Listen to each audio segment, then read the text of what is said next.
নমস্কাৰ। কাহিলীপাৰাৰ লোকবন্ধু নগৰৰ বহাগী উৎসৱৰ এই অনুষ্ঠানটি আমি 11 মে তাৰিখে ইয়াত অনুষ্ঠান অনুষ্ঠিত হোৱা কথা আছিল। দেশৰ পৰিস্থিতিৰ লগত আমি সকলোৱে অৱগত। দেশৰ পৰিস্থিতিৰ বাবেই এই অনুষ্ঠানটি পিছুৱাই দিছিল। আজি এই ক্ষণত উপনীত হৈছেহি। মঞ্চ সন্মুখত উপস্থিত থকা সন্মানীয় জ্যেষ্ঠসকল, সন্মানীয় আই মাতৃসকল, আজি এই প্ৰেক্ষাগৃহত মঞ্চত উপবিষ্ট সন্মানীয় জ্যেষ্ঠসকল, আই মাতৃসকল সকলোকে মই শ্ৰদ্ধা জনাইছোঁ। আৰু আজি আপোনালোক সকলোলৈকে মই পুনৰবাৰ সেৱা জনাইছোঁ, নমস্কাৰ জনাইছোঁ। আচলতে বসন্ত উৎসৱ বুলি ক'লে বিহু কথা ক'বলৈ মন যায়। আজি যিহেতু বসন্তই সন্ধিয়া, মোক এজন ঘোষকে সুধিছিল, কমিটি বিষয়ববীয়া সুধিছিল লেংডন শব্দটো কি। মোক লেংডন ফাউণ্ডেশ্যনৰ অধ্যক্ষ হিচাপে অনুষ্ঠানটিলৈ আমন্ত্ৰণ কৰিছিল।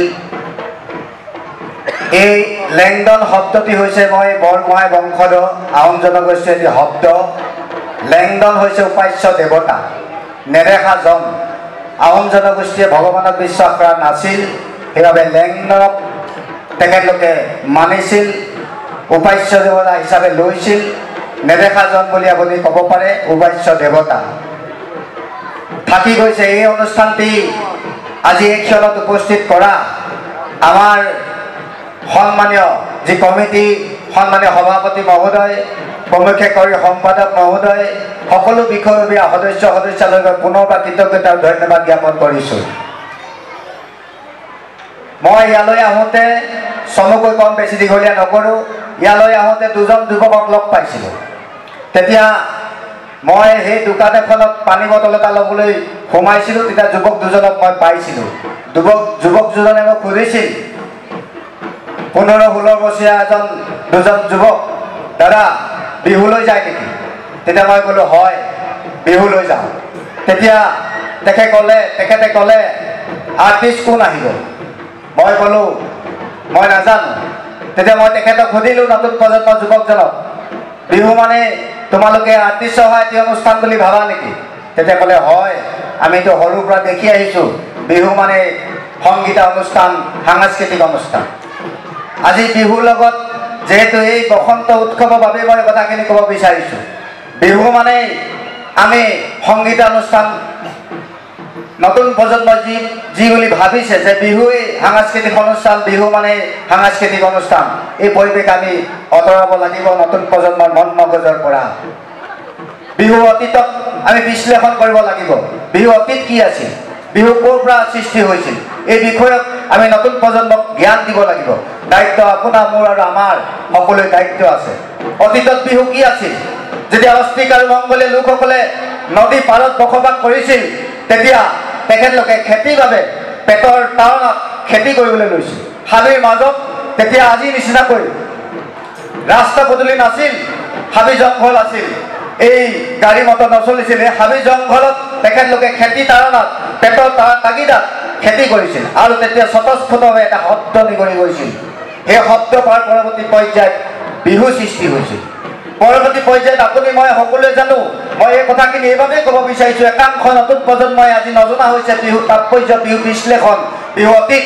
সেইবাবে মই ক'ব বিচাৰিছোঁ, পৰৱৰ্তী পৰ্যায়ত আৰ্য সংস্কৃতিৰ জৰিয়তে, টাই আহোম সংস্কৃতিৰ জৰিয়তে শ্ৰীমন্ত শংকৰদেৱৰ বৈষ্ণৱ ধৰ্ম প্ৰচাৰত বিহুত নাম ধৰ্ম সোমাই পৰিছিল, পদ সোমাই পৰিছিল। কেনেকৈ?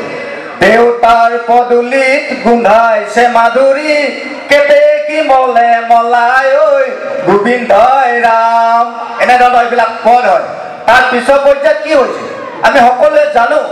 স্বৰ্গদেউ ৰুদ্ৰসিংহই শিৱসাগৰ ৰংঘৰ বাকৰিত বিহুক ৰাজকীয় ৰূপ দিছিল। আমি যে আজি বিহু বসন্ত উৎসৱ পাতিছোঁ, হুঁচৰি জোৰ কৰিব। ইয়াত যিসকল জ্যেষ্ঠসকল আছে তেখেতলোকে অনুমান কৰিব, সেই হুঁচৰি জোৰ আমি ৰাতি 1 বজাত 12 বজাত আমি ঘৰে ঘৰে হুঁচৰি কৰিছিলোঁ। তাত আমি জ্যেষ্ঠজনে সেই গৃহস্থজনে ৰাইজৰ পৰা সেৱা লৈছিলোঁ হুঁচৰি জোৰ পৰা। সেই পৰম্পৰা ৰক্ষা কৰিছিল কোনে? স্বৰ্গদেউ ৰুদ্ৰসিংহ দিনতে বিহুক ৰাজকীয় ৰূপ দিছিল আৰু প্ৰতি ঘৰে ঘৰে হুঁচৰি কৰাৰ ব্যৱস্থা তেখেতে কৰিছিল। আৰু সেই সময়ত সেই হুঁচৰি যোৱা সন্মুখত গাঁৱৰ মুখীয়ালজনে সেই হুঁচৰি জোক তেখেতে আশীৰ্বাদ লৈছিল। এনেধৰণে বিহু সৃষ্টি হৈছিল। পৰৱৰ্তী পৰ্যায়ত আমি সকলোৱে জানো 1826 খ্ৰীষ্টাব্দত ইয়াণ্ডাবু সন্ধিৰ জৰিয়তে আহোমৰ বেলি ডুব গৈছিল আৰু ব্ৰিটিছে শাসনভাৰ লৈছিল। ব্ৰিটিছৰ শাসনভাৰত যেতিয়া ব্ৰিটিছে শাসন লৈছিল তেতিয়াই আমাৰে অসমীয়া সমাজৰ একাংশ ব্যক্তিয়ে বিহুক নেপাতিবলৈ নিষিদ্ধ কৰিবলৈ উঠি পৰি লাগিছিল। নিশ্চয় সকলোৱে অৱগত আপোনালোকে। কিয় কৰিছিল? বিহুত বোলে অশ্লীলতা আছিল। এই অশ্লীলতা থকাৰ বাবে বিহুক জাতীয় উৎসৱ পাতিব নালাগে বুলি তেখেতলোকে দাবী কৰিছিল। কাক কৰিছিল? ব্ৰিটিছৰ গৰ্দন চাহাবৰ ওচৰত। তেখেতলোকে কৈছিল যে বিহুৰ অসমীয়া জাতীয় উৎসৱ দুৰ্গা পূজা পাতিবলৈ বিচাৰিছিল। সেই সময়ত নগাঁও আদালতৰ তৰণি আনন্দ দাসৰ কাণত পৰিছিল আৰু নগাঁও আনন্দ দাসৰ সেই একেখন গাঁৱৰে ঢোলৰ জা মমত্যা টিঙা তেখেতৰ ভনীয়েক চেনী গাভৰু এডাল বিহু দল লৈ আহি গুৱাহাটী গৰ্দন চাহাবৰ ওচৰত ব্ৰিটিছৰ চাহাবৰ ওচৰত বিহু প্ৰদৰ্শন কৰিছিল। আৰু বিহু যেতিয়া প্ৰদৰ্শন কৰিছিল তেতিয়া সেই আনন্দ দাসে গৰ্দন চাহাবক সুধিছিল, এই বিহুত ক'ত অশ্লীলতা আছে? এই বিহুত সমন্বয় আছে, অসমীয়া জাতি সমন্বয় আছে, একতা আছে, ভাতৃত্ববোধ আছে, এনাজৰী আছে। এই বিহুৱে অসমীয়া পৰিচয় আমাক পৰিচয় দিছে, সমন্বয় দিছে। এনেধৰণৰ ফলত তেতিয়াও গৰ্দন চাহাবে সেই ব্ৰিটিছৰ চাহাবে আনন্দ দাসৰ লগত একমত হৈ হয় বিহুত সমন্বয়, একতা, ভাতৃত্ববোধ, এনাজৰী সকলোখিনি অসমীয়াৰ পৰিচয় আমি পাওঁ। এনেধৰণে তাৰ পিছৰ পৰ্যায়ত কি হৈছিল?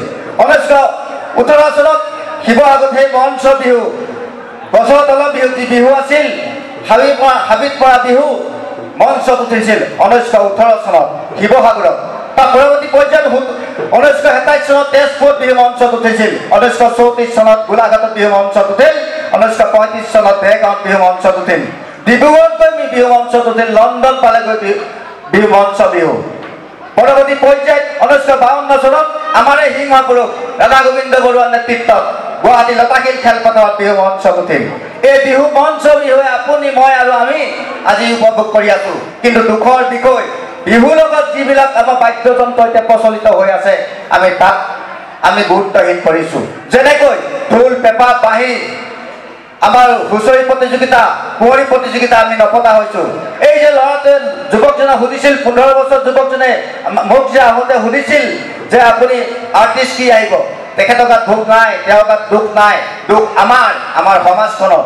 আমি যেতিয়া যাওঁ ৰাস্তাত তেতিয়া আপোনালোকে নিশ্চয় দেখিছে এখন পোষ্টাৰ জিলিকি থাকে, তাত থাকিব গায়ক, কোন আহিব আজি এইখন বিহু মঞ্চলৈ, আমুক আহিব, ইখনলৈ আমুক আহিব। আমি গায়কক বেছি প্ৰাধান্য দিছোঁ। আমি পৰম্পৰা ৰক্ষা কৰিব লাগিব। এটা জাতি যেতিয়া ৰক্ষা কৰিম, সংস্কৃতি ৰক্ষা থাকিলে, পৰম্পৰা ৰক্ষা হ'লে এটা জাতি ৰক্ষা হ'ব। নিশ্চয় জ্যেষ্ঠসকলে ইয়াত অনুভৱ কৰিব।